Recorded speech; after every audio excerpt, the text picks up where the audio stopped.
اللہ جل وعلا کی حمد و ثنا کے بعد رسول رحمت، شفیع معظم، نبی محتشم، حضور ختم المرتبت، اللہ کے پیارے، امت کے سہارے، رب کے محبوب، دانائے غیوب، مالک رقاب امم، فخر عرب و عجم، والی کون و مکان، سیاہ لا مکان، سید انس و جاں، سرور لالا رخاں، نیر تاباں، سرنشین مہوشاں، ماہ خوباں، شہنشاہ حسینہ، تتمہ دوراں، سرخیل زہرہ جمالاں، جلوہ صبح ازل، نور ذات لم یزل، باعث تکوین عالم، فخر آدم و بنی آدم، نیر بطحا، رازدار ما اوہا، شاہد ما طغا، صاحب علم نشرہ، معصوم آمنہ احمد مجتبیٰ، حضرت محمد مصطفیٰ صلی اللہ علیہ وآلہ وسلم کے حضور ناز میں اپنی عقیدتوں، ارادتوں اور محبتوں کا خراج پیش کرنے کے بعد، عالی مرتبت، ذی وقار علماء کرام، مہمانان محتشم، معزز حاضرین و حاضرات، ناظرین و ناظرات، السلام علیکم ورحمۃ اللہ وبرکاتہ۔ کتاب رحمت قرآن مجید نے ہمیں مخاطبت کرتے ہوئے ارشاد فرمایا، وَكَذَلِكَ جَعَلْنَاكُمْ أُمَّةً وَسَطًا، کہ ہم نے آپ کو امت وسط بنایا۔ تو دو چیزیں یہاں بیان فرمائی گئیں۔ ایک تو ہمارا نام، ہمارا تعارف، ہماری پہچان امت کے ذریعے سے کی گئی ہے کہ تم امت ہو، اور یہ وہ امت ہے جو میرے حضور نے جوڑی ہے۔ تنکا تنکا کر کے یہ گھونسلہ بنا، کوئی روم سے آیا، کوئی حبشے سے آیا، کوئی فارس سے آیا، کوئی مکے کا باسی تھا، کوئی مدینے کا رہائشی تھا، کوئی یمن سے سفر کرتا ہوا آن پہنچا، اور یہ ایک امت بنی۔ میرے حضور نے امت بنائی تھی، فرقے ہم نے بنائے ہیں، امت کو ٹکڑوں میں ہم نے بانٹا ہے۔ استاد ابراہیم ذوق نے کہا تھا، ہفتاد و دو فریق حسد کے عدد سے ہیں، اپنا یہ طریق کے باہر عدد سے ہیں۔ حسد کے عدد نکالو تو 72 بنتے ہیں۔ تو کہا کہ یہ حسد کا نتیجہ ہے کہ امت فرقہ فرقہ ہو گئی اور ٹکڑوں میں بٹ گئی۔ مجھے بتاؤ، جس نے امت جوڑی تھی اس کے قلب اطہر پہ کیا گزرتی ہوگی؟ گھر میں دو بیٹے آپس میں بولتے نہ ہوں تو باپ کے حلق سے نیچے لقمہ نہیں اترتا۔ جس کی امت فرقوں میں بٹ گئی، طائف کے بازاروں میں، مکے کی گلیوں میں،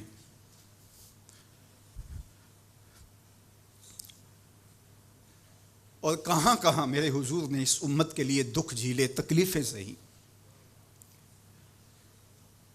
تو یہ امت ٹکڑوں میں بٹ گئی۔ حضور سے ہمیں معافی مانگنا ہوگی۔ چھوڑ کے آپ کا دامن رحمت، آقا ہم سے بھول ہوئی، کھو دی اپنی قدر و قیمت، آقا ہم سے بھول ہوئی۔ دیکھ ہماری آنکھ مچولی، اپنے سینے اپنی گولی، بھول گئے ہم درس اخوت، آقا ہم سے بھول ہوئی۔ بن گئے سیم و زر کے بندے، تن کے اجلے من کے گندے، لٹ گئی ہم سے فقر کی دولت، آقا ہم سے بھول ہوئی۔ دنیا کے ٹھکرائے ہوئے ہیں، تیرے در پہ آئے ہوئے ہیں، کھول دے اپنا باب رحمت، آقا ہم سے بھول ہوئی۔ ہم سے غلطی ہوئی کہ ہم ٹکڑوں میں بٹ گئے، ہم گروہوں میں بٹ گئے، اور اس کا نتیجہ کیا ہے؟ آج پوری امت زخم زخم ہے، پوری امت لہو لہو ہے۔ کہا تمہاری ہوا اکھڑ جائے گی اگر تم نے حبل اللہ کو چھوڑ دیا، اللہ کی رسی کو چھوڑ دیا، تم نے رسول کے دامن کو ترک کر دیا، تم گروہی تقسیمات پہ یقین رکھنے لگے، تم نے 1.5 اینٹ کی مسجد کھڑی کر لی، تم تقسیم در تقسیم کے عمل سے گزرتے رہے، تم امت سے فرقوں سے جماعتیں، جماعتوں سے لابیاں، اور لڑکتے لڑکتے تم ٹکڑے ٹکڑے ہو گئے، تم کرچی کرچی ہو گئے، تو پھر تمہاری ہوا اکھڑ جائے گی، دنیا میں تمہاری کوئی عزت نہیں رہے گی۔ آج حضور کے قلب اطہر پہ کیا گزرتی ہوگی جب شام کی بچیوں کے منہ پہ تماچے مارے جاتے ہیں، جب بغداد میں حضور کی امت خانمہ برباد نظر آتی ہے، جب برما میں آری لے کر کے اعضاء کاٹ دیے جاتے ہیں، جب دشت لیلہ سے لے کے کندھار تک اور غزہ سے لے کے کشمیر تک لاشیں ہی لاشیں بکھری ہوئی نظر آتی ہیں، بستی بستی، کریا کریا، صحرا صحرا خون، بستی بستی، کریا کریا، صحرا صحرا خون، امت والے امت کا ہے کتنا سستا خون، امت والے امت کا ہے کتنا سستا خون۔ شام، قدس، کشمیر اور برما، کس کس کا احوال کہوں؟ شام، قدس، کشمیر اور برما، کس کس کا احوال کہوں؟ ہر سو زخمی، ہر سو لاشیں، ہر سو بہتا خون، امت والے امت کا ہے کتنا سستا خون، امت والے امت کا ہے کتنا سستا خون۔ آج امت لہو لہو ہے، اس پوری کائنات میں 1 انچ بھی جگہ ایسی نہیں ہے جہاں آتش و آہن برستا ہو اور وہ کفار کی سرزمین ہو۔ جہاں بھی خون بہتا ہے وہ بستی مسلمانوں کی ہے، جہاں لاشیں گرتے ہیں وہ گھر مسلمانوں کا ہے، جہاں عصمتیں لٹتی ہیں وہ خطہ مسلمانوں کا ہے۔ یہ ہمارے گناہوں کی سزا ہے جو ہم کاٹنے پہ مجبور ہیں، اور جب تک ہم امت نہیں بنتے تب تک رسوائیاں ہمارا مقدر ہوں گی اور ذلت ہمارا مقسوم ہے جب تک ہم ان کے دامن سے نہیں جڑ جاتے۔ قوت عشق سے جب دہر میں اجالا نہیں ہوتا تو پستیوں کو بلندیوں سے بدلنے کا کرینہ آپ نہیں سیکھ سکتے۔ نام محمد کو تھام کر کے، امت کی وحدت کے تصور کو اجاگر کر کے، حضور کا پاکیزہ وجود جو امت کی وحدت کا ضامن ہے، اس سے بے لوث محبت کا رشتہ اور الفت کا ربط جب تک مضبوط نہیں ہوتا تب تک ہم ان مشکلات سے کبھی بھی نہیں نکل سکتے۔ 1000 فلسفے تراش لیں، 1000 منطقیں بگھار لیں، لیکن کوئی نتیجہ نہیں ہوگا۔ تمہیں نتیجہ تب ہی ملے گا جب حضور کے قلب اطہر کو آرام پہنچاؤ گے، جب امت بن جاؤ گے، جب حضور علیہ السلام سے وابستگی اپنا شعار زندگی بنا لو گے، تو پھر دہر میں اجالا اور روشنی حضور علیہ السلام کے نام کے صدقے سے نصیب ہوگی، اور تقدیر کا قاضی تمہاری سزائیں معاف کر دے گا، اور پھر نتیجہ تمہارے سامنے اس صورت میں نمودار ہوگا کہ تم بحر و بر کے مالک ٹھہرو گے، اور کائنات کے اندر حضور کے ساتھ وفا کے رشتے کے نتیجے کے اندر لوح بھی تمہارے ہاتھ میں ہوگا، قلم بھی تمہارا ہی مقدر ہوگا۔ لیکن شرط یہ ہے کہ تم صحیح معنی کے اندر امت بن جاؤ۔ وَأَنْتُمُ الْأَعْلَوْنَ إِن كُنتُم مُؤْمِنِينَ، یہ میرے رب کا وعدہ ہے اور میرے رب کے وعدے سچے ہوتے ہیں۔ کہا تم ان کے بن کے تو دیکھو، عزت کا تاج میں تمہارے سر پہ رکھوں گا۔ یہ تمہاری غلطیوں کی تمہیں سزا دی جا رہی ہیں، عزتیں تمہارے لیے ہیں، وقار تمہارے لیے ہے، لیکن شرط یہ ہے کہ تم میرے بھی بن جاؤ، میرے رسول کے بھی بن جاؤ۔ تو پھر عزتیں تمہارا مقدر ہوں گی اور شانیں تمہیں عطا کی جائیں گی، تمہیں عزتوں کی مسندوں پہ بٹھایا جائے گا۔ شکوے کی زبان کھلی تو لہجہ تلخ ہوا، اور اقبال بولا کہ صفائے دہر سے باطل کو مٹایا ہم نے، نوع انسانی کو غلامی سے چھڑایا ہم نے، تیرے کعبے کو جبینوں سے بسایا ہم نے، تیرے قرآن کو سینوں سے لگایا ہم نے، پھر بھی ہم سے گلہ ہے کہ وفادار نہیں، ہم وفادار نہیں، تو بھی تو دلدار نہیں۔ تو آواز آئی صفائے دہر سے باطل کو مٹایا کس نے، نوع انسانی کو غلامی سے چھڑایا کس نے، میرے کعبے کو جبینوں سے بسایا کس نے، میرے قرآن کو سینوں سے لگایا کس نے، تھے تو آبا وہ تمہارے ہی مگر تم کیا ہو، ہاتھ پہ ہاتھ دھرے منتظر فردا ہو، ہر کوئی مست مئے ذوق تن آسانی ہے، تم مسلمان ہو یہ انداز مسلمانی ہے، حیدری فقر ہے نئے دولت عثمانی ہے، تم کو اسلاف سے کیا نسبت روحانی ہے، وہ معزز تھے زمانے میں مسلمان ہو کر، تم خار ہوئے تار کے قرآن ہو کر۔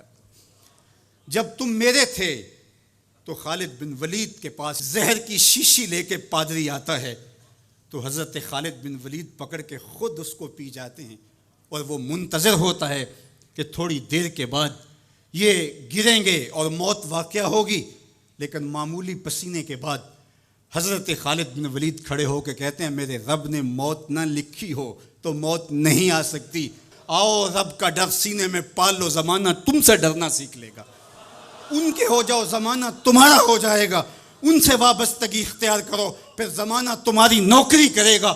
پھر میں اقبال کے لہجے میں کہنا چاہوں گا کہ محمد سے وفا تو نے تو ہم تیرے ہیں، یہ جہاں چیز ہے کیا لوح و قلم تیرے ہیں، پھر کائنات تمہاری باج گزار ہوگی، تمہاری دہلیز کی لونڈی ہوگی، زمانہ تمہارا نوکر ہوگا، شرط یہ ہے تم امت بن کے دکھاؤ، تم نے امت بننا ہے، تم نے رسول اللہ کا غلام بننا ہے، تمہارا لب و لہجہ بتائے ہم حضور کی امتی ہیں، تمہارا طرز زندگی بتائے تم حضور کی امتی ہو، تمہارا کردار بتائے تم ترازو پہ کچھ تول رہے ہو، تو لوگ دوسری طرف بھی منہ کر کے کھڑے ہو جائیں یہ غلط نہیں تول سکتا، یہ امت رسول ہے، تم بول رہے ہو لوگوں کو یقین ہو کہ یہ جھوٹ نہیں بول سکتا، یہ رسول اللہ کا امتی ہے، تمہارا طرز زندگی بتائے میں امت رسول ہوں، تمہاری وحدت تمہارا زور ہے، تمہاری طاقت ہے، تمہاری توانائی ہے، تو فرمایا وَكَذَلِكَ جَعَلْنَاكُمْ أُمَّةً، ہم نے تو امت بنایا تھا تمہیں،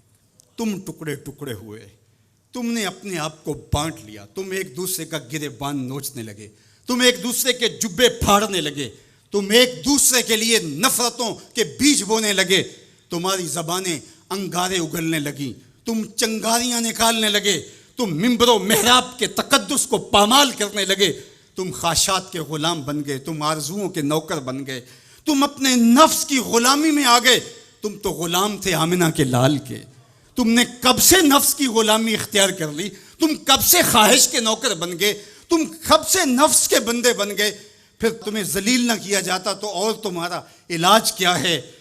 تقدیر کے قاضی کا یہ فتویٰ ہے ازل سے، ہے جرم ضعیفی کی سزا مرگ مفاجات، یہ تقدیر کا فیصلہ ہے۔ عبد القادر روحیلے نے جب ملک تیمور کو قید کر کے اس کی آنکھیں نوکے خنجر سے نکالی اور اس کی حرم کی بیٹیوں اور بہوؤں کو بہنا ناچنے پہ مجبور کیا، لیکن ایک دم نہ جانے اس کو کیا خیال آیا، اس نے سارا اسلحہ اتار کے پھینک دیا اور چارپائی پہ لیٹ کے خراٹے لینے لگا، لیکن وہ بیٹیاں برابر ناچتی رہیں۔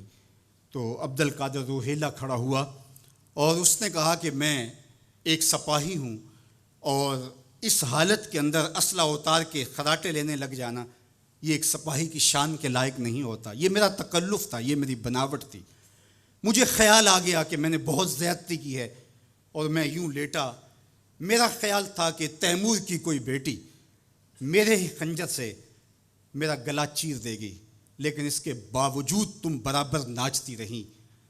حمیت نام تھا جس کا گئی تیمور کے گھر سے۔ اس نے کہا کہ اب میں حق بجانب ہوں جو میں نے آپ کے ساتھ کیا، اس لیے کہ میرے خنجر کو پڑا ہوا دیکھ کے اور مجھے خراٹے لیتے ہوئے دیکھنے کے باوجود بھی جب تم ناچ رہی ہو تو پھر میں نے غلط نہیں کیا، تمہارا علاج یہی تھا۔ جب ہماری بیٹیاں غیروں کے نرغے میں ہوں، جب ہمارے گلے چیرے جا رہے ہوں، جب شام اجڑ رہا ہو، جب برما میں آریوں کے ساتھ انسانی اعضاء کاٹے جا رہے ہوں، جب بغداد کے اندر اس امت کی شہزادیاں بھیک مانگنے پہ مجبور ہوں، تو مجھے بتاؤ اس زمانے میں بھی ہم ایک دوسرے کے گریبان نوچیں گے؟ تو پھر جو ہمارے ساتھ ہو رہا ہے یہ ہماری سزا تھی، ہمیں امت بنایا گیا تھا، ہم نفس کے غلام بن گئے، ہم خواہشات کے نوکر بن گئے۔ تو میرے رب نے کہا وَكَذَلِكَ جَعَلْنَاكُمْ أُمَّةً، دوسری بات وسطا، تمہیں امت وسط بنایا۔ امت وسط، اس کے 3 معنی امام قرطبی نے کیے ہیں، باعظمت امت، با کمال امت، اور تیسرا معنی معتدل امت۔ عظمت کے جس معراج پہ تمہیں بٹھایا تھا وہ کسی اور کا مقصوم نہیں تھا۔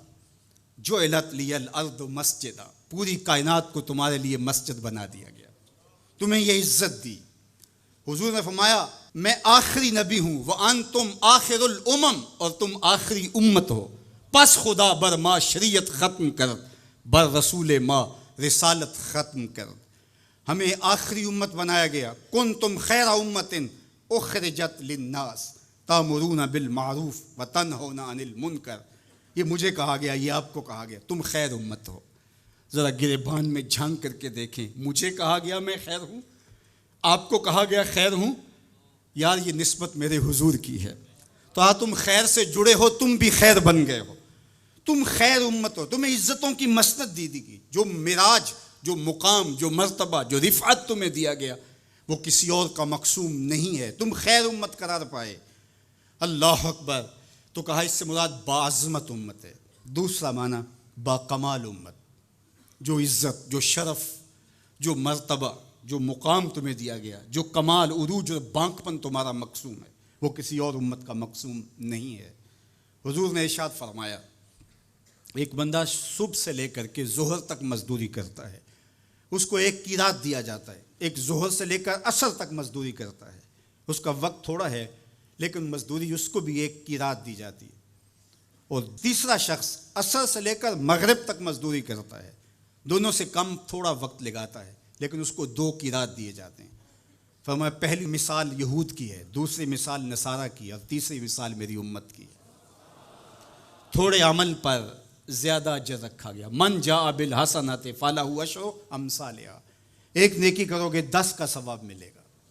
یہ اس امت کو اعزاز دیا گیا، یہ امت کو تکریم دی گئی۔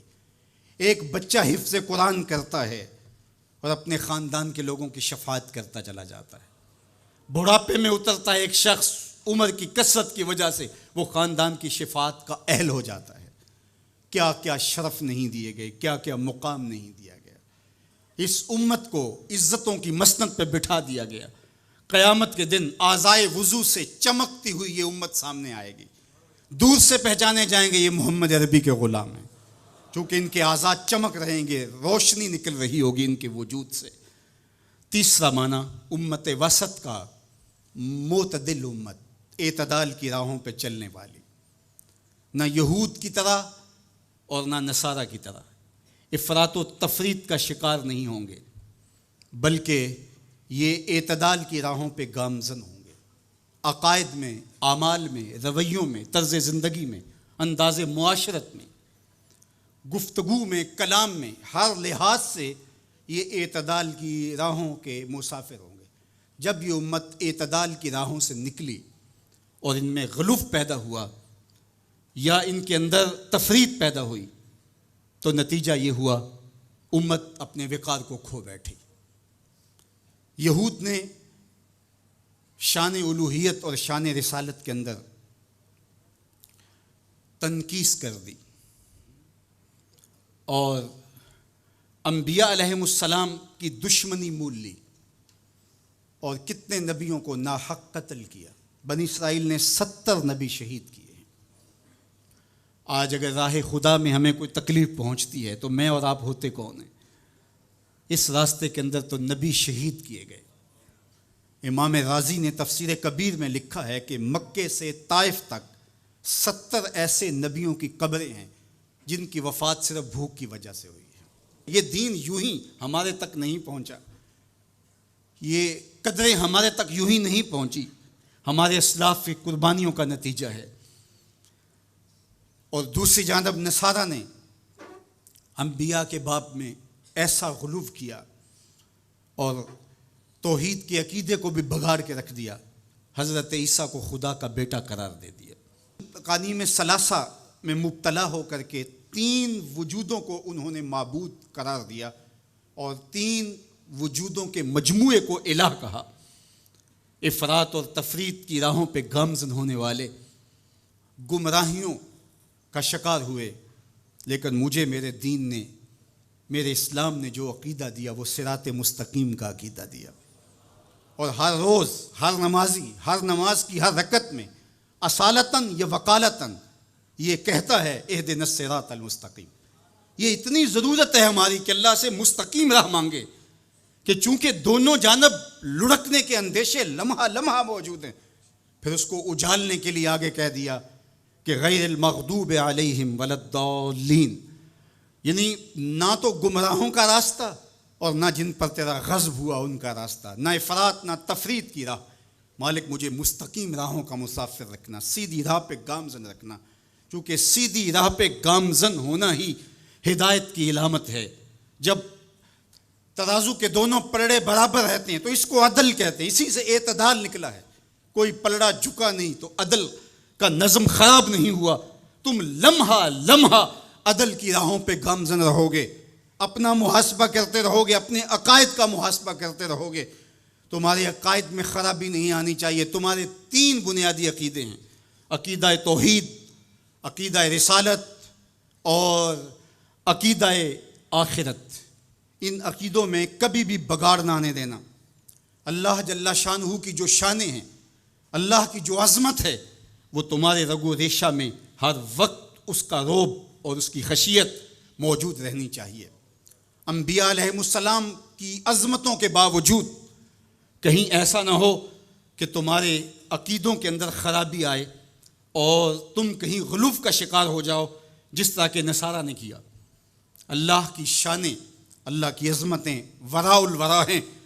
اور پھر دوسری بات، کہیں ایسا نہ ہو کہ توحید کے نشے میں تم انبیاء کی تکثیر کرنے لگ جاؤ اور نبی کی شان تمہارے لیے تکلیف کا سبب بننے لگ جائیں۔ شاید اس سے توحید میں کوئی فرق آتا ہے۔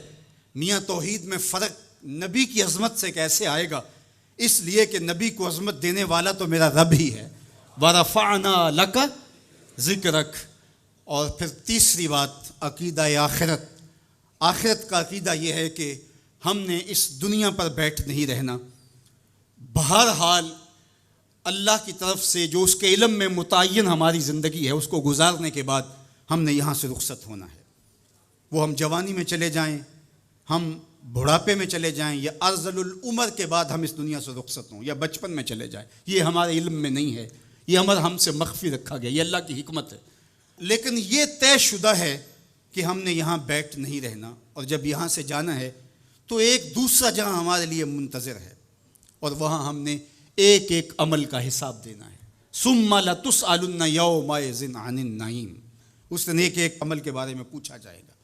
اللہ اگر چاہے تو ہم سے گرفت کر لے، اور اگر چاہے تو اپنے کرم سے معاف کر دے۔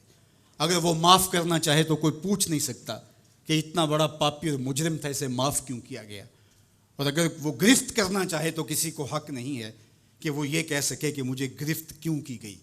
تو ایمان بیم و رجا کے درمیان ہے۔ الایمان بین الخوف والرجا، ایمان خوف اور امید کی درمیانی کیفیت میں ہے۔ ڈر بھی لگا رہے، دھڑکا بھی لگا رہے، اور امید کے چراغ بھی بجھنے نہ پائے۔ فضل دی آس ہے مینوں تے نالے ڈر بھی آندا ہے۔ فضل کی امید بھی رہے لیکن خوف بھی طاری رہے، پکڑا بھی جا سکتا ہوں، گرفت بھی ہو سکتی ہے، اس کی پکڑ بھی بڑی سخت ہے۔ ان بطش ربک لشدید، تیرے رب کی پکڑ بہت سخت ہے۔ جب وہ پکڑتا ہے تو پھر کوئی اس سے اپنے آپ کو چھڑوا نہیں سکتا۔ اللہ اکبر۔ تو اس کی پکڑ کا خوف بھی رہے، لیکن وہ کریم بھی ہے، وہ معاف کرنا چاہے۔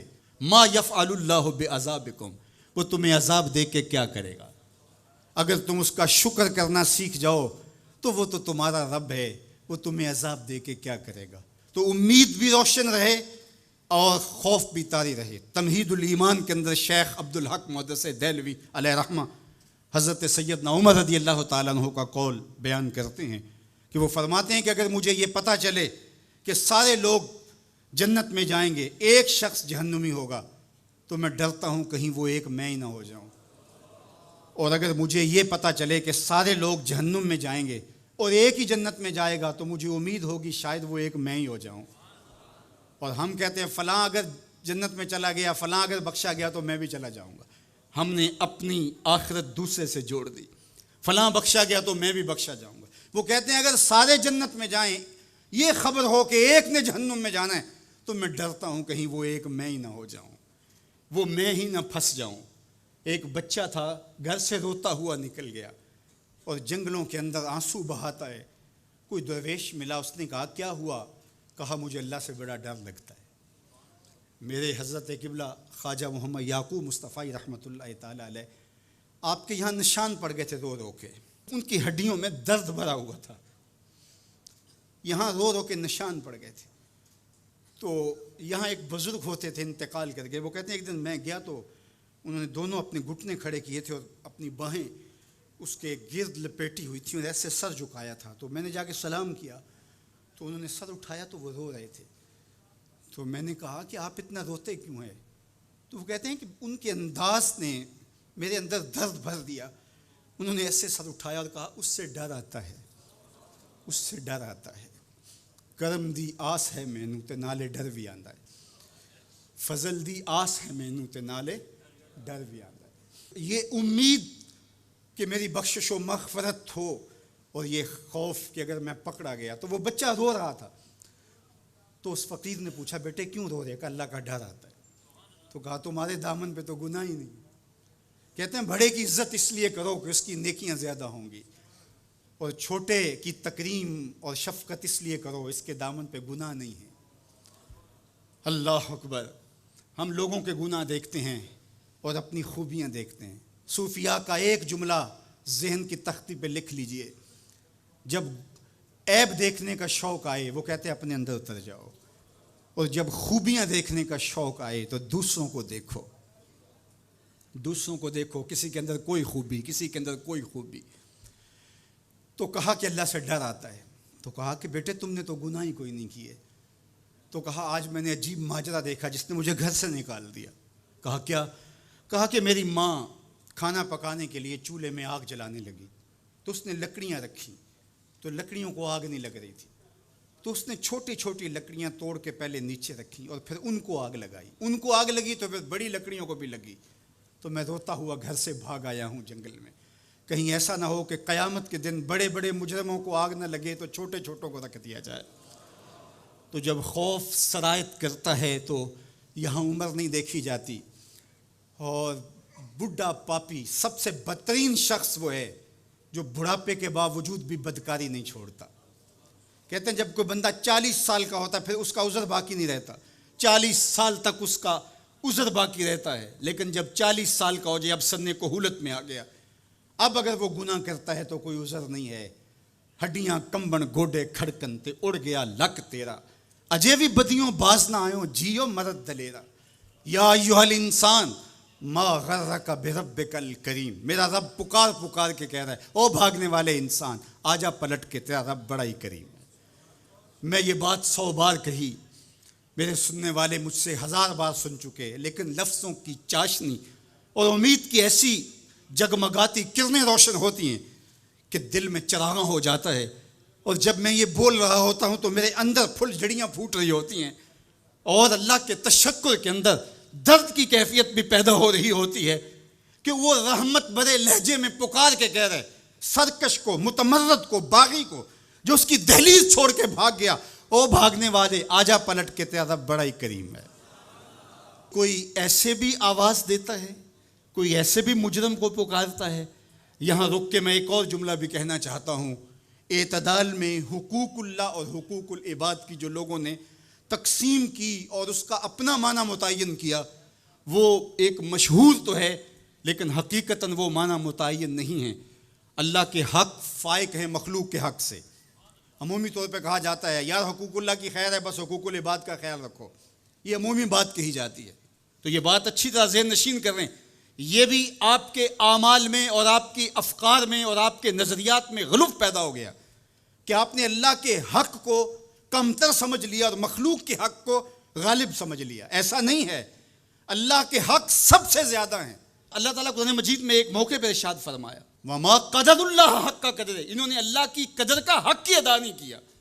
وہ تمہارا خالق لگتا ہے، خالق کے بڑھ کے حق کس کے زیادہ ہو سکتی.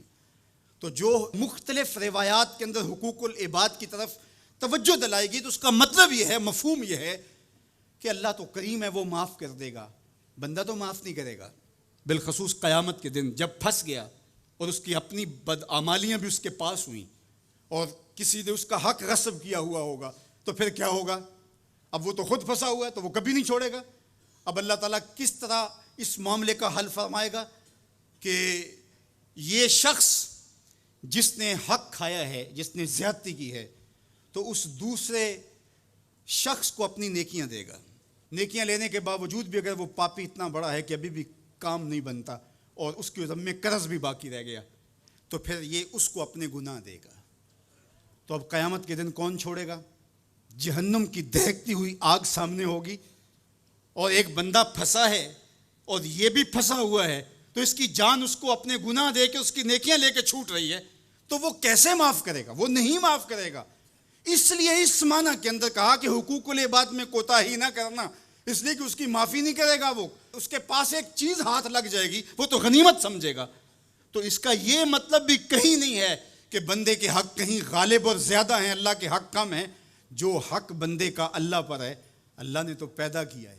الذی خلقک فسواک فعدلک، کہا تیرے حق میرے اوپر زیادہ ہیں اس لیے کہ میں تیرا خالق لگتا ہوں. میں آپ سے پوچھتا ہوں اس دنیا پر، اس عالم رنگ و بو میں، اس مادی کائنات میں سب سے زیادہ آپ کے کندھوں پر کس کے حق ہیں؟ تو آپ سب کہیں گے ماں کے حق. حضور سے بھی پوچھا گیا من ابرو، حضور میں سب سے زیادہ کس کے ساتھ حسن سلوک کروں؟ یہ حضور سے سوال کیا گیا تو میرے آقا کریم نے فرمایا امکت، اپنی ماں کے ساتھ. تو اس نے پھر دوبارہ سوال کیا، پھر حضور نے فرمایا کہ اپنی ماں کے ساتھ. پھر کہا حضور میں سب سے زیادہ نیکی کس سے کروں؟ میری نیکیوں کا، میرے حسن سلوک کا سب سے زیادہ حقدار کون ہے؟ تو آقا کریم نے فرمایا امکا، تیری ماں. تو پھر اس نے چوتھی مرتبہ کہا تو حضور نے فرمایا تیرا باپ. تو 3 مرتبہ حضور نے ماں کا ذکر کیا. علماء نے یہاں لکھا کہ والد اولاد کی تربیت کرنے کے لیے مشقت سہتا ہے، کمائی کرتا ہے، یہ ایک مرحلہ ہے اس کا. ماں 9 ماہ تک اس کو اپنے پیٹ میں رکھتی ہے، ایک مرحلہ یہ. پھر ولادت کا دوسرا مرحلہ، زچہ بچہ دونوں کے لیے موت و حیات کی کشمکش ہے. اور تیسرا مرحلہ اس کی تربیت کا جس طرح باپ شامل ہوتا ہے. تو ماں کے 3 حق بیان کیے اور باپ کا ایک حق بیان کیا. مجھے بتاؤ وہ ماں اور وہ باپ جو اولاد کو اپنی آنکھوں کا تارا اور نور نظر کہتی ہے، کیا اس کے حق ساری زندگی بھی کوئی لگا رہے تو ادا کر سکتا ہے؟ کسی نے کہا کہ میں نے ماں کو اپنے کندھوں پہ اٹھا کے حج کروایا اور موسم میں حدت اور گرمی اتنی تھی کہ گوشت کا ٹکڑا زمین پہ پتھر پہ ڈال دیا جاتا تو وہ بھن کے کباب بن جاتا. کیا میں نے اپنی ماں کا حق ادا کر دیا؟ کہا تیری ولادت کے وقت جو اس نے تکلیف سہی، اس تکلیف کے ایک جھٹکے کا حق بھی ادا نہیں ہوا. یہ تیری ماں ہے. کیا تو اتنی بے وفا ہو گئی ہے کہ اس ماں کی مرضی اب تیری مرضی نہیں رہی؟ وہ باپ جس کی ہڈیاں بھی درد کر رہی ہیں اور وہ مزدوروں والے اڈے پہ بیٹھا ہے اور جب کوئی مزدور لینے آتا ہے تو اس سے صحیح طرح سے اٹھا بھی نہیں جاتا، پھر بھی کلی والا ڈبہ اٹھا کے آگے بڑھتا ہے اور مزدور لینے والے شخص کے ساتھ لپٹ کے چمٹ کے کہتا ہے کہ بابو مجھے لے جاؤ، 10 روپے کم دے دینا، میں نے اپنی بیٹی کی کالج کی فیس دینی ہے. وہ باپ جس کی ہڈیاں دکھ رہی ہیں اور جا کے دیوار پر کلی کر رہا ہے، اس کی کمائی سے کالج میں پڑھنے والی بیٹی کو ایک خاتون ایک سجے ہوئے دفتر میں بٹھاتی ہے اور کہتے تو پدر شاہی نظام کے خلاف بغاوت کر، تیرا جسم تو تیری مرضی ہونی چاہیے، باپ ہوتا کون ہے؟ وہ بیٹی اس کے منہ پہ تھپڑ مارے، وہ کلی کر کے میرا پیٹ پالتا رہا اور میری فیسیں ادا کرتا رہا، میں تو اپنے بدن اور اپنی زندگی کی ایک ایک سانس بھی اپنے باپ کے نام کر دوں، حق پھر بھی ادا نہیں ہو سکتا ہے. میرا باپ میری تعلیم کا ضامن ہے، میری زندگی کا ضامن ہے، میری عزت اور آبرو کا پہرے دار ہے۔ اللہ اکبر، معاشرہ بدل گیا، حالات کے تیور تبدیل ہو گئے، بغاوتیں بھر گئیں، وفاؤں نے دم توڑ دیا۔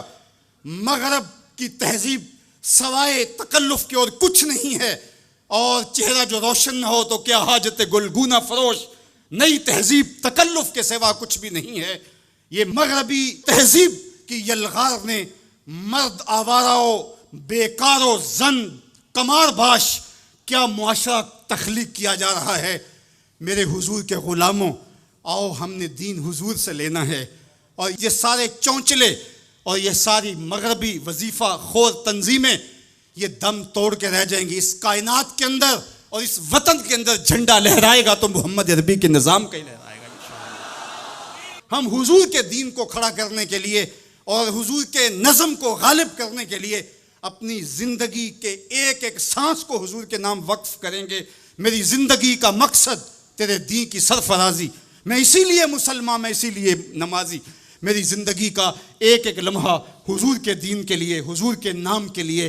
تو حقوق والدین کے جو ہے وہ بہت سارے ہیں، کہا تو اس کے ایک درد کے جھٹکے کا جواب بھی نہیں دے سکا۔ ماں اولاد سے جو محبت کرتی ہے اور جو ماں کے حق ہیں وہ اتنے زیادہ ہیں کہ کسی پیمانے میں اس کو تولا نہ جا سکے۔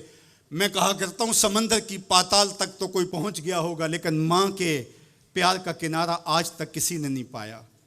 یہ سڑکوں کے کناروں پر بڑے بڑے ہیوی ترازو نصب کر دیے گئے ہیں، پورا کنٹینر تول لیا جاتا ہے، لیکن آج تک ایسا ترازو میں نے نہیں دیکھا جس پر ماں کے پیار کو بھی تولا جا سکے۔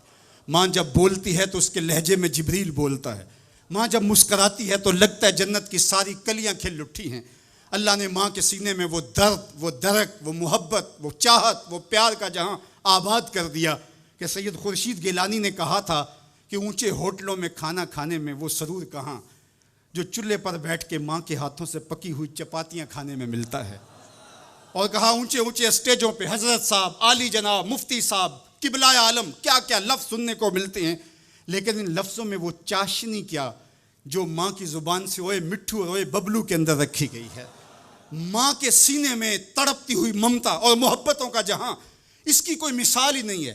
ماں کو اتنا پیار کیوں ہے اور ساری زندگی ماں کے حق ادا کرتا رہے پھر بھی حق ادا نہ ہو، کیوں؟ اس لیے کہ ماں نے جنم دیا ہے۔ یہی جواب ہے نا آپ کا کہ ماں اتنا پیار اس لیے کرتے، اس کے حق کتنے ہیں کہ میرے حضور نے کہا پھر ماں، پھر ماں، پھر ماں۔ اتنے حق کیوں ہیں؟ اس لیے کہ اس نے جنم دیا ہے۔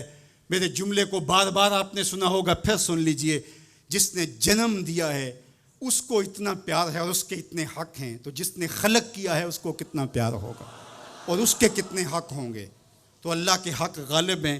تو یہ جو حقوق العباد کی تلقین کی جاتی ہے تو اس کا مفہوم یہ ہے کہ اس کی معافی نہیں ہوگی۔ انسان ہے، نہیں معاف کرے گا، وہ کریم ہے، معاف کر دے گا۔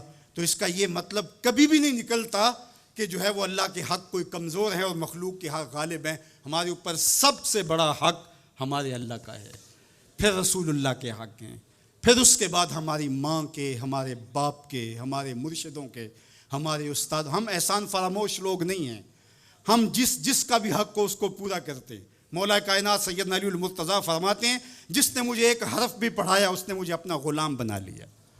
ہم تھوڑی سی عزت ملنے پر آنکھیں سر پہ نہیں رکھ لینے والے لوگ، ہم احسان فراموش نہیں ہیں کہ کبھی باپ کو پدر شاہی نظام کے ساتھ مسترد کریں، کبھی ماں کے چہرے پہ لات مار دیں کہ تم کون ہوتی ہو میری زندگی میں مداخلت کرنے والی۔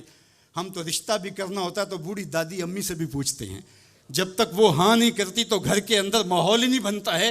ہمارا دین، ہمارا کلچر، ہماری تہذیب، ہمارا تمدن ہمیں یہ سکھاتا ہے لیسا منا من لم یرحم صغیرنا ولم یوقر کبیرنا، جو چھوٹوں کے ساتھ شفقت سے پیش نہیں آتا اور بڑوں کے ساتھ جو ہے وہ توقیر سے پیش نہیں آتا۔ میرے حضور نے فرمایا میرے ساتھ اس کا کوئی تعلق، کوئی ربط، کوئی رشتہ نہیں ہے۔ تو ہمارا دین تو ہمیں یہی سکھاتا ہے۔ تو بیم اور رجا کے درمیان ہمیں یہ سکھایا گیا۔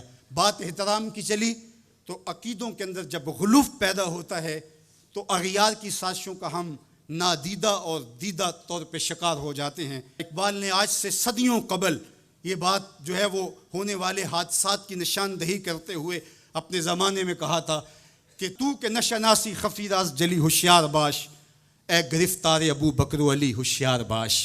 کہا تو نہیں جانتا کہ تیرے ساتھ کیا کھیل کھیلا جا رہا ہے. ابو بکر اور علی کو آپس میں مقابل کھڑا کرنے والے ہوشیار ہو جا. یہ غیار کی سازش ہے. یہ دونوں کرنیں سینہ محمد عربی کی ہیں. ابو بکر بھی حضور کے ہیں، علی بھی حضور کے ہیں، عثمان بھی حضور کے ہیں، اصحاب بھی رسول کے ہیں، اہل بیت بھی حضور کے ہیں. ہم ان کی چوکھٹ کے فقیر بھی ہیں اور ان کے در کے بھی غلام ہیں. ہم تو غلام ابن غلام ابن غلام ہیں. ہمیں تو ان کی وساطت سے دین ملا ہے. ہم ایک کا نام لے کر کے دوسرے کی نفی نہیں کر سکتے. اللہ کے محبوب علیہ الصلوۃ والسلام نے حضرت سیدنا علی المرتضیٰ کو دیکھا اور فرمایا، مسند امام احمد بن حنبل نے اس کو روایت کیا، نہج البلاغہ میں موجود ہے. سیدنا علی المرتضیٰ فرماتے حضور نے میرے بارے فرمایا، یہلک فی رجلان محب مفرط و مبغض. علی تیرے معاملے میں آ کے دو لوگ برباد ہوں گے. تیرا معاملہ حضرت عیسیٰ والا معاملہ ہے. ایک نے حضرت عیسیٰ سے بغض رکھا اور ان کی ماں پہ تہمت لگا دی، اور ایک نے حضرت عیسیٰ سے اتنی محبت کی انہیں ابن اللہ کہہ دیا. دونوں گمراہ ہو گئے. فرمایا تیرا معاملہ بھی حضرت عیسیٰ کا ہے. یہلک فی رجلان، حضرت علی خود فرماتے ہیں میرے معاملے میں دو لوگ برباد ہوں گے، محب مفرط و مبغض. ایک محبت کر کے برباد ہوگا، ایک بغض رکھ کے برباد ہوگا. امتن وسطہ، درمیانی امت ہو تم نے ترازو کے دونوں پلڑے پورے کر کے عدل کے تقاضوں کو پورا کرنا ہے. ایسا نہ ہو کہ علی کی محبت آنکھوں پہ پنٹی باندھ دے، تمہیں ابو بکر بھی نظر نہ آئے، تمہیں غارے ثور کی بلندیوں پر اپنے کندھوں پہ حضور کو اٹھا کے لے جانے والا صدیق بھی دکھائی نہ دے، اور تمہیں جو ہے وہ دشمن کے آگے سینہ تان کے کھڑے ہونے والا فاروق بھی دکھائی نہ دے، اپنا سارا مال حضور کی راہوں میں خرچ کر دینے والا تمہیں عثمان نظر ہی نہ آئے، تم یوں اندھے ہو جاؤ. اور ایسا بھی نہ ہو جانا کہ علی کا نام لیا جائے تمہاری طبیعت میں بے چینی آ جائے، تمہارے چہرے کا رنگ بدلنے لگے، تم علی کا نام گوارا نہ کرو. جس علی کا ذکر بھی عبادت ہے، تمہیں ٹھنڈ کیوں نہیں پڑتی ہے، تمہیں تسکین کیوں نہیں ہوتی ہے؟ تو کہا نہ ادھر لڑکنا نہ ادھر لڑکنا، نہ تم گمراہیوں کا شکار. وَكَذَلِكَ جَعَلْنَاكُمْ أُمَّةً وَسَطًا، تم امت وسط بن کے رہنا، تم ترازو کے دونوں پلڑے برابر رکھنا. اور میں آپ کو امت وسط کے حوالے سے ایک ضروری بات وہ بھی بتانا چاہتا ہوں، اور وہ یہ کہ میرا اسلام، میرا دین امن کا دین ہے. قیام امن دین کے مقاصد میں شامل ہے. لیکن دوسری جانب اگر دشمن کی سرکوبی کے بغیر راستے نہ نکلتے ہوں تو اسلام کہتا ہے گھوڑے تیار رکھو. اسلام کہتا ہے تمہاری تیغ براں اس کے سر کو کاٹتی ہوئی آگے بڑھ جائے، تم ان کے جوڑ جوڑ پہ مارو. تمہیں جہاد کا حکم دیا گیا تو ان دونوں پلڑوں کو برابر رکھنا پڑے گا.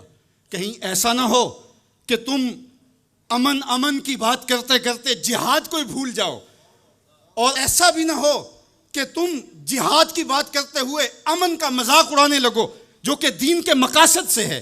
جہاد بھی امن کے قیام کے لیے کیا جاتا ہے. آپ فقہا سے پوچھیں، فی نفس ہی قتال قبح ہے، حسن نہیں ہے، فی نفس ہی. لیکن یہ حسن کیسے ہوا؟ لغیر ہی ہوا، یعنی چونکہ قتال سے پھر پائیدار امن آئے گا، لہٰذا یہ مجبوری قبول کر لی گئی. تو اصل امن ہے، امن کے قیام کے لیے جہاد کیا گیا، اور اس میں تمہارا نفس نہیں آنا چاہیے. حضرت علی کے منہ پہ تھوک دیا جاتا ہے، پیچھے ہٹ جاتے ہیں چھاتی سے، کہ علی کا نفس شامل ہو گیا. یہ ہمارا دین ہے.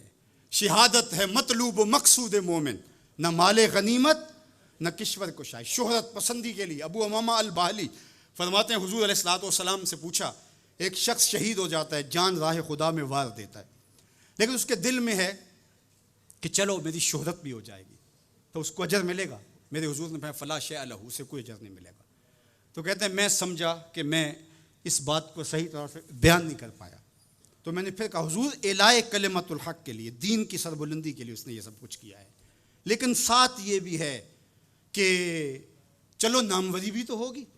حضور نے پھر فرمایا فلا شیء لہ، اسے کوئی اجر نہیں ملے گا.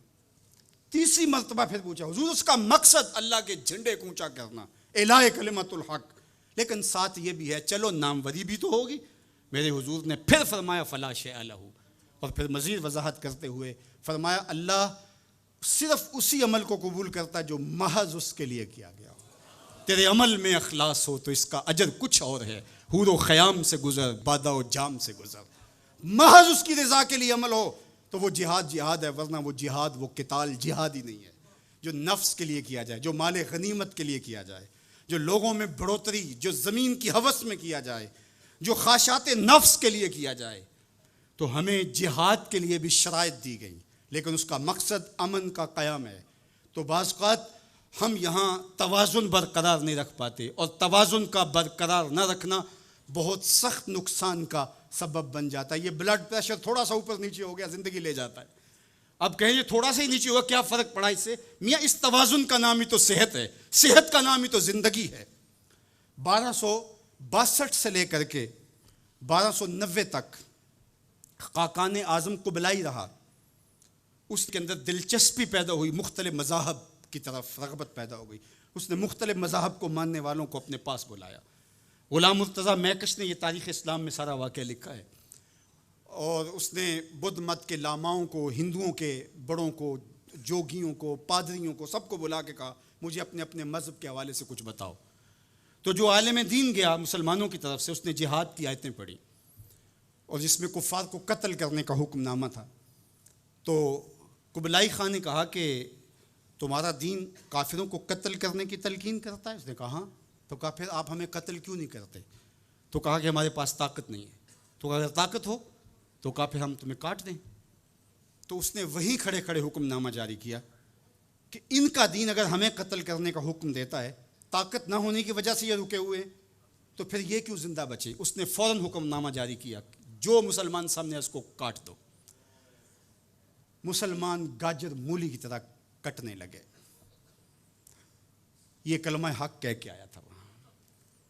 اس دور کے صوفی بزرگ اور عالم شیخ جلال الدین علیہ رحمہ، پتہ چلا کہ یہ ایک عالم کی لغزش سے سب کچھ ہوا ہے، عالم کا پھسلنا عالم کا پھسلنا ہے۔ تو گئے جا کے بادشاہ کو کہا کہ بادشاہ کیا ماجرا ہوا؟ کہا تمہارا دین ہمیں قتل کرنے کا کہتا ہے اور ہمارے پاس طاقت ہے، پھر ہم آپ کو کیوں چھوڑیں؟ تو کہا صاحب وہ دین کی تعبیر کو سمجھتے نہیں تھے جنہوں نے آپ کو بتایا۔ حالت جنگ کے یہ احکام ہیں۔ عام دنوں کے اندر تو اسلام یہ نہیں کہتا، اور حالت جنگ کے اندر آپ بتائیے کون کسی کو چھوڑتا ہے؟ لیکن میرا اسلام پھر بھی بچوں کو چھوڑتا ہے، پھر بھی خواتین کو چھوڑتا ہے، مذہبی رہنماؤں کو چھوڑتا ہے۔ اس نے کھڑے کھڑے حکم نامہ جاری کیا کہ جو کٹ گئے ابھی تلواریں نیام میں ڈال لی جائے۔ تو صاحب جب تک عدل نہیں ہوگا، جب تک آپ یکسر علم را دامن عقل باید، ایک سیر علم کے لیے 10 من عقل چاہیے، اگر آپ ترازو کے دونوں پلڑے برابر نہیں رکھ سکتے تو تمہیں تولنے کے لیے بٹھایا کس نے؟ میرا رب کہتا ہے وَكَذَلِكَ جَعَلْنَاكُمْ أُمَّةً وَسَطًا، ہم نے تمہیں امت وسط بنایا۔ ترازو کے دونوں پلڑوں کو برابر رکھنا، دونوں پلڑوں کو جھکنے نہ دینا۔ اللہ کے محبوب علیہ السلام نے دونوں پلڑے رکھے۔ المومن غر کریم، مومن سادہ مزاج ہوتا ہے، بھولا بھالا سیدھا سادہ ہوتا ہے۔ اللہ اکبر۔ اب مومن کا سیدھا سادہ ہونا یہ کہیں ایسا ہی نہ ہو کہ لوگ اس کو دعوے لگاتے رہیں۔ کہا فطرتاً تو ایسا ہی ہوتا ہے، اس کی طبع ہے کہ وہ اعتبار کر لیتا ہے، لیکن دوسرے مقام پہ کہا بیلنس بھی کر لو۔ میرے حضور نے ارشاد فرمایا لا یلدغ المؤمن من جوہر واحد مرتین، مومن ایک ہی بل سے 2 مرتبہ ڈنگ نہیں کھاتا۔ اگرچہ وہ چالاک نہیں ہے لیکن زیرک ضرور ہے، اگرچہ وہ مکار نہیں ہے لیکن بصیرت کا نور اللہ نے اس کے سینے میں رکھا ہے۔ کہا اس کی فراست قلبی سے ڈرو، وہ اللہ کے دیے ہوئے نور سے دیکھتا ہے، اس کو اللہ نے چراغاں دی ہے، اللہ نے اس کو روشنی عطا کی ہے۔ عمومی طور پہ کہا جاتا ہے یہ دنیا والے ہیں، یہ دین والے ہیں، اور یہ 2 تقسیمات کر دی جاتی۔ یہ تقسیمات ہمارا دین ہمیں نہیں سکھاتا۔ دونوں پلڑے برابر رکھو، دنیا بھی اور دین بھی۔ اصل دنیا کیا ہے؟ مولا رومی بولے چیز دنیا از خدا غافل بدن، دنیا ہے کیا؟ خدا سے غافل ہونے کا نام دنیا ہے۔ وہ آپ چاہے ممبر پہ بیٹھ کے غافل ہیں یا دکان پہ بیٹھ کے غافل ہیں، وہ آپ دنیا داری کر رہے ہیں۔ یہاں مقصد لوگوں کے دل اپنی طرف موڑنا، لوگوں کی جیبیں ڈھیلی کرنا، لوگوں میں اپنے آپ کو محبوب اور اپنے آپ کو جو ہے وہ لوگوں کا مقصود بنانا، اپنے بت کو تراشتے رہنا کہ لوگ پوجا پاٹ کرتے رہیں۔ یہ ممبر پہ دکانداری ہو رہی ہے، اور دوسرا دکان پہ بیٹھا ہے لیکن سچ کا دامن نہیں چھوڑتا۔ میرے حضور نے فرمایا سچا تاجر قیامت کے دن پیغمبروں کے ساتھ اٹھایا جائے گا۔ تو دنیا اور دین یہ دونوں ساتھ ساتھ چلتے ہیں۔ تو دین اور دنیا 2 الگ الگ خانے نہیں ہیں، اسلام ترک دنیا سے روکتا ہے لیکن غرق دنیا سے بھی بچنے کی تلقین کرتا ہے. رہبانیت کا درس بھی نہیں دیتا. لا رہبانیت فی الاسلام. اسلام میں رہبانیت نام کی کوئی چیز نہیں ہے کہ تم گھر بار چھوڑ دو, تم بستی چھوڑ دو, تم کوہ و غار کی زندگی اختیار کرو. اسلام کا یہ مزاج نہیں ہے. ابھی بات ہو رہی تھی, حضور نے مواخات قائم کیے مدینہ المنورہ میں, 2 مرتبہ قائم کیے. ایک دفعہ حضور نے مکے میں قائم کیے تھوڑے سے صحابہ کے درمیان. اور مواخات مدینہ یہ کائنات کا ایک انوکھا باب ہے, اور یہ ایک الگ مضمون اور عنوان ہے کہ 2 افراد کو, ایک انصار لیا اور ایک مہاجر لیا, اور حضور نے ان کے درمیان مواخات قائم کر دی. تو حضرت ابو درداء اور حضرت سلمان فارسی کے درمیان حضور نے مواخات قائم کی. تو جن کے ساتھ بھائی چارہ تھا وہ پھر حال پوچھنے جاتے تھے کہ میرے بھائی کو پریشانی تو نہیں ہے. تو حضرت سلمان فارسی گئے حضرت ابو درداء کے گھر.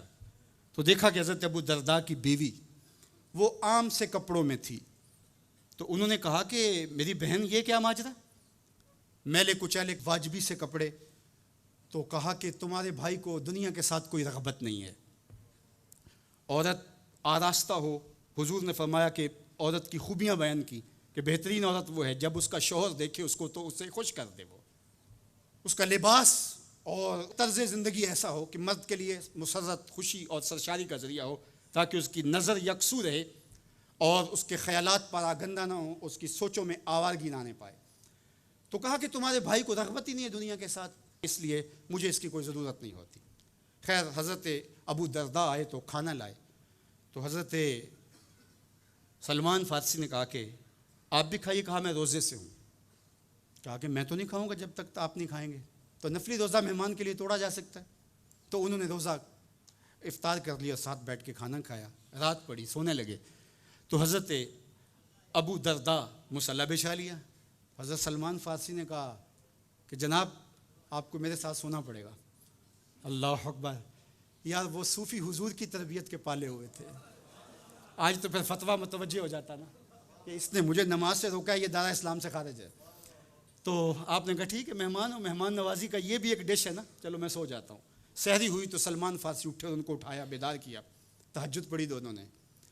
اور پھر حضرت سلمان فارسی نے کہا کہ تمہارا میں نے عمل دیکھا, تمہاری بیوی کے کپڑے میلے کچیلے تھے, تم نے روزہ رکھا ہوا تھا اور رات تم قیام کرتے ہو. تو کہا کہ تمہارے نفس کا بھی تمہارے اوپر حق ہے, تمہارے اہل خانہ کا بھی تمہارے اوپر حق ہے, تمہارے رب کا بھی تمہارے اوپر حق ہے, اور تمہارے مہمان کا بھی تمہارے اوپر حق ہے, اور ہر ذی حق کا حق تمہیں ادا کرنا ہوگا. اور یہ بات چھڑی اور پھر دونوں چلتے ہوئے حضور کے پاس آ گئے. خوشا وہ وقت کے فیض عام تھا ان کا, خوشا وہ وقت کے بطحہ مقام تھا ان کا. کیسے وہ لمحے تھے. آج تو کوئی مسئلہ ہو تو کوئی ملتا ہی نہیں ہے, درد ہو تو سنائیں کس کو, زخم ہو تو دکھائیں کس کو, کہانی ہو تو کہیں کس سے, دکھڑے ہوں کس کی دہلیز پہ رکھیں, کس کے کندھے پہ سر رکھ کے روئیں, کوئی رہا ہی نہیں ہے. تو وہ اٹھے اور حضور کے پاس آئے, اور حضرت سلمان نے اپنی کہانی سنائی اور ابو درداء نے اپنی بات کہی. تو میرے حضور نے کیا کہا سنو. میرے حضور علیہ الصلوۃ والسلام نے ارشاد فرمایا, صدق سلمان, کہا میرے سلمان نے سچ کہا ہے. تو ہمارا دین ہمیں یہ کہتا ہے کہ تمہاری زندگیاں خوبصورت ہو, رب کا حق بھی ادا کرو. اور حضور نے ایک شخص کو دیکھا وہ سخت کمزور ہے. تو آقا کریم نے فرمایا کہ کیا ماجرا ہے, تم بہت کمزور ہو. اس نے کہا کہ بہت ساری مصیبتیں ہیں جو میرا رخ کر رہی ہیں. تو میرے حضور نے کہا کہ تو نے اللہ سے کوئی دعا تو نہیں مانگی تھی. اللہ اکبر. یہ دل و قلب و نگاہ کے مرشد اولین ہیں. حضور تو سینوں کے چھپے راز بھی جانتے. کہا کہ تو نے کوئی دعا تو نہیں کی تھی رب سے. کہا جی حضور میں نے اللہ سے دعا کی تھی. کیا دعا مانگی. کہا میں نے اللہ سے کہا مالک جو بھی تکلیفیں ہیں مصیبتیں ہیں وہ آخرت کے حصے کی بھی دنیا پہ بھیج دے تاکہ یہیں فارغ ہو کے جاؤں, آخرت میری صاف ہو جائے. تو بڑے دکھڑے ہیں, بڑے غم ہیں, بڑی اذیتیں ہیں, بڑی بیماریاں ہیں جس نے مجھے کمزور کر دیا. تو بظاہر بڑی اچھی بھلی بات تھی کہ سارے دکھڑے دنیا پہ لے لی, آخرت صاف کر لی. لیکن میرے حضور نے کیا ارشاد فرمایا. فرمایا تم نے یہ کیوں کہا کہ آخرت کے دکھ بھی دنیا پہ مل جائیں, تم نے یہ کیوں نہیں کہا ربنا آتنا فی الدنیا حسنۃ وفی الآخرۃ حسنہ, اللہ دنیا میں بہتریاں دے دے آخرت میں بھی بہتریاں. وَكَذَلِكَ جَعَلْنَاكُمْ أُمَّةً وَسَطًا. جب تک ترازو پورا نہیں رکھو گے, جب تک دونوں پلڑے برابر نہیں ہوں گے تم آگے کبھی نہیں بڑھ سکو گے۔ یار میں تو سفر پہ نکلتا ہوں تو میرا ساربان گاڑی روک کے کہتا ہے میں نے ہوا چیک کروانی ہے، کسی ٹائر میں ہوا کم نہ ہو۔ مجھے تو لگتا نہیں، وہ کہتا ہے مجھے پتہ ہے گاڑی ڈول رہی ہے۔ یار ایک ٹائر میں ہوا کم ہو تو سفر نہیں ہو سکتا، تو کہیں ٹائر پھولا ہو اور کہیں چپکا ہوا ہو تو تم سمجھتے ہو مدینے پہنچ جائیں گے، مدینے نہیں پہنچ سکتے، تم تو کہیں نہیں پہنچ سکتے۔ وَكَذَلِكَ جَعَلْنَاكُمْ أُمَّةً وَسَطًا، دونوں ترازو کے پلڑے برابر رکھو، دونوں ٹائروں کے اندر ہوا پوری رکھو، پھر تمہاری گاڑی فراٹے بھرتے ہوئے مکے بھی پہنچے گی، مدینے بھی پہنچے گی۔ اس لیے کہا کہ تم نے امت وسط بننا ہے، اپنے دامن کو کبھی بھی دائیں بائیں جھکنے نہیں دینا، افراط و تفریط کا شکار نہیں ہونے دینا۔ طاعت اور خدمت خلق کے مابین بھی عمومی طور پہ ہمارے معاشرے کے اندر ایک غلط فہمی پائی جاتی ہے۔ کچھ لوگ کہتے ہیں جی بس میں تو اللہ کی مخلوق کی خدمت کرتا ہوں، مجھے کیا، میں تو حج بھی نہیں کیا، اس کے پیسے بھی غریبوں کو دے دیے ہیں۔ وہ تبلیغ کرتے ہیں لوگ کہ جناب قربانی کے پیسے بھی اگر غریبوں میں دے دیے جائے تو یہ زیادہ اچھا ہے، ان کی مدد ہو جائے۔ تو وہ اس خدمت خلق میں اتنا غلو کر جاتے ہیں کہ وہ اسلام کے شعار کا مذاق اڑانے لگ جاتے ہیں، اور جو عبادت والے ہیں انہیں ہمسائے کو دیکھنے کا موقع بھی نہیں ملتا۔ اور آپ جانتے ہیں کہ جب ایک بستی کو برباد کرنے کا حکم دیا گیا تو کہا کہ یہاں تو ایک بستی میں شخص رہتا ہے جس کا سر سجدے سے اٹھتا ہی نہیں۔ کہا میرے بندوں کے اوپر قیامتیں ٹوٹیں اور ان کے اوپر ظلم اور جبر کے پہرے ہوں اور اس کے ماتھے پہ شکن نہیں آتا، اس کے سمیت ہی بستی کو لٹ کے رکھ دو۔ یار عبادت کرتے ہو لیکن ہمسایوں کا خیال بھی رکھو۔ میرے حضور علیہ الصلوۃ والسلام نے لعاب پھینکا نا تو صحابہ نے اپنے ہاتھوں پہ لے کے اپنے منہ پہ مل لیا۔ کائنات کے اندر آپ کو ایسا کوئی محبوب نہیں ملے گا جیسے حضور ہے۔ آپ نے عشق اور محبت کی لوک داستانیں بڑی سنی ہوں گی، لوگوں نے نہریں بھی کھودیں، لوگوں نے محبوبوں کے لیے کیا کچھ نہیں کیا، لیکن آج تک آپ کو ایسا نہیں ملا ہوگا کسی محب نے محبوب کا لعاب بھی چاٹا ہو۔ کائنات میں یہ انوکھا باب ہے۔ تو حضور علیہ الصلوۃ والسلام نے فرمایا کہ تمہیں اس چیز پر کس نے ابھارا کہ میرا لعاب بھی اپنے چہروں پہ مل رہے ہو؟ تو انہوں نے کہا اللہ اور اس کے رسول کی محبت نے۔ تو میرے حضور نے اس کی نفی نہیں کی، لیکن ساتھ ہی فرمایا اگر کوئی چاہتا ہے کہ اللہ اور اس کے رسول سے محبت کرے اور اللہ اور اس کا رسول اس سے محبت کرے تو وہ ہمسایوں کے حقوق کا خیال رکھے۔ یعنی تمہارا یہ پہلو بھی، تم عاشق رسول بھی ہو لیکن ہمسایوں کا بھی تو خیال رکھو۔ تمہارے گھر پہ جھنڈا تو لگا ہے حضور کے میلاد کا، لیکن اگر ہمسایوں کے گھر میں اندھیرا ہے تو یار اپنے گھر میں اس سال اگر چراغاں نہیں کر سکے، غریب ہمسائے کا میٹر کٹ گیا اس کا بل دے دو، آمنہ کا لال زیادہ خوش ہوگا، میلاد والا رسول زیادہ خوش ہوگا۔ اس لیے دونوں پلڑے برابر رکھو، نہ تو عبادات کے زعم میں تم خدمت خلق کو اور ہمسایوں کے حقوق کو اور رشتہ داروں کے حقوق کو بھول جاؤ، اور نہ یہ کہ تم خدمت خلق کے نام پہ عبادات کا مذاق اڑانے لگو۔ وَكَذَلِكَ جَعَلْنَاكُمْ أُمَّةً وَسَطًا۔ ادارت المصطفیٰ دونوں بازوؤں کے ساتھ اڑنے کی فکر رکھتا ہے، اور امت وسط کے مزاج کو لوگوں میں راسخ کرنا شروع ہوتا ہے۔ ظاہر ہے جب کبھی اس بازو پہ زور پڑے تو کبھی اس بازو پہ زور پڑے تو بازو جھکنے لگتے ہیں، تو میرا اللہ مدد کرتا ہے، نصرت دیتا ہے۔ تو کبھی ہمارے کسی بازو پہ فتویٰ بھی آ کے جو ہے وہ زور ڈالتا ہے، کبھی کسی فتوے کا میزائل لگتا ہے، لیکن ہم تو بلے شاہ کی بولی میں کہتے ہیں بلیا لوکی تینوں کافر کافر آکھن تو آہو آہو آکھ۔ ہمارا کام الجھنا تھوڑا ہے، ہم نے تو آگے بڑھتے ہی چلے جانا ہے، اور ہماری منزل تو مدینہ ہے، ہم نے تو اس کی طرف عازم سفر رہنا ہے۔ ادارت المصطفیٰ ایک فکر کا نام ہے، اور وہ فکر جو مدینے کی ضیاؤں سے پھوٹتی ہے، گنبد خضرا کے جمال کی روشنی ہے، اور وہ مصطفی نہیں ہو سکتا جس کے دونوں بازو میں سے ایک بازو شل ہو۔ حضور کی امت سے جس کو پیار نہیں ہے، حضور کی امت سے جس کو محبت نہیں ہے، حضور کی محبتوں کا کبھی بھی مستحق نہیں ہو سکتا۔ میرے بزرگ فرمایا کرتے تھے جس کے بچوں سے تم پیار کرتے ہو اس کا باپ تم سے پیار کرتا ہے۔ اگر تم چاہو کہ حضور ہم سے پیار کریں تو حضور کی امت سے پیار کرو۔ تو ایک امت بنو، دوسرا امت وسط بنو، تو پھر دیکھنا تمہاری شاہین صفت پرواز اس کو کوئی چھو بھی نہیں سکے گی۔ تم پھر بڑھتے رہو گے اور تمہارا بڑھنا منزل آشنا ہوگا، اور تو راہ نورد شوق ہے منزل نہ کر قبول، لیلا بھی ہم نشیں ہو تو محمل نہ کر قبول۔ تیرا تو مطمع نظر، تیرا تو ہدف ہی کچھ اور ہے، تو دنیا کے لیے نہیں ہے، دنیا تیرے لیے ہے، تو خواہشات کا دیوانہ نہیں ہے۔